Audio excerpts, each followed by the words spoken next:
Now that we've collected our astronomical evidence, it's time to start putting this together with some scientific reasoning and develop some claims.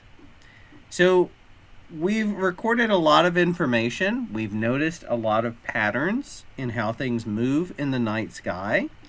And we've used the simulation software to replace the kinds of things that we might do in an actual night of observing things astronomically.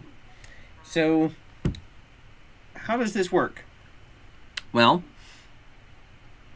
we need some kind of reasoning for what's going on to help us explain these observations. So it appears that things are rising from the east, moving across the southern sky, and setting in the west. Some of these things aren't happening due east or due west. I don't have a great way to explain that without doing some more sophisticated things.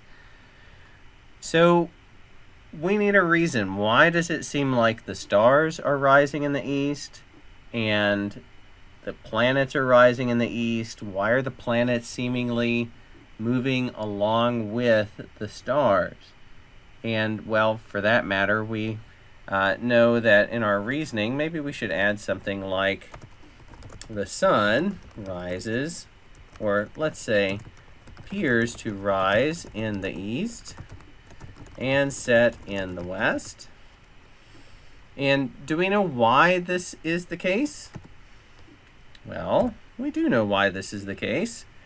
And this is why I had to add the word appears.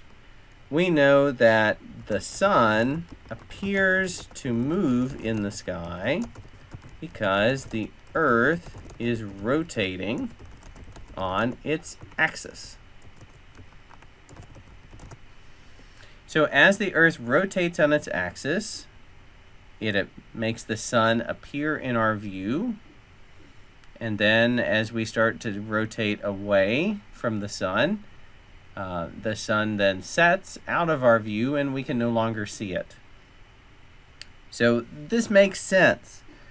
If the sun is moving east to west in our sky, and the moon is moving east to west in our sky, and the planets and the stars are moving east to west in our sky, then it makes a whole lot more sense to think that the Earth is what's moving, not everything else. Still not exactly proof, but it seems like a pretty strong thing that we can support with our evidence, and it can lead us to some claims that we can make about planets. So we can claim that planets move across the sky from east to west because of the Earth's rotation. And again, I'm going to throw in this word appear because this is what we're observing. What's another claim that we might make based on this? Well, it appears that planets do not move relative to the constellations. At least based on the evidence that we gathered in a single night, that seems to be a claim that is substantiated. Mars stays in Aries, Jupiter stayed in Ophiuchus, which I forgot to add to the evidence down here. Jupiter is in Ophiuchus. It's kind of scary to think that I can spell that so well, but I've had some practice. Jupiter is at 14.8, 1.39. So all these numbers that we've got, these are measurements, these are data that we've collected, and we could plot these and we could show that on a graph. We could draw this really accurately if we really wanted to. But we now have two claims that seem to be supported by our evidence. There's just one big problem.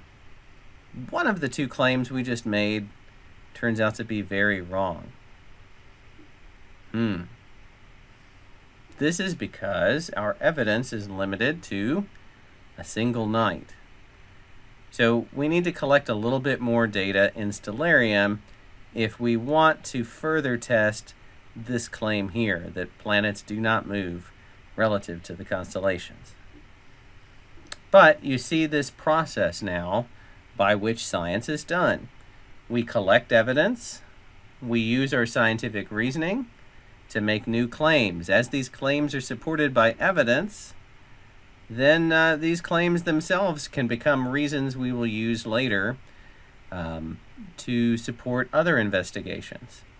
So let's go ahead and go back to Stellarium and see if we can observe one of these planets moving relative to the stars.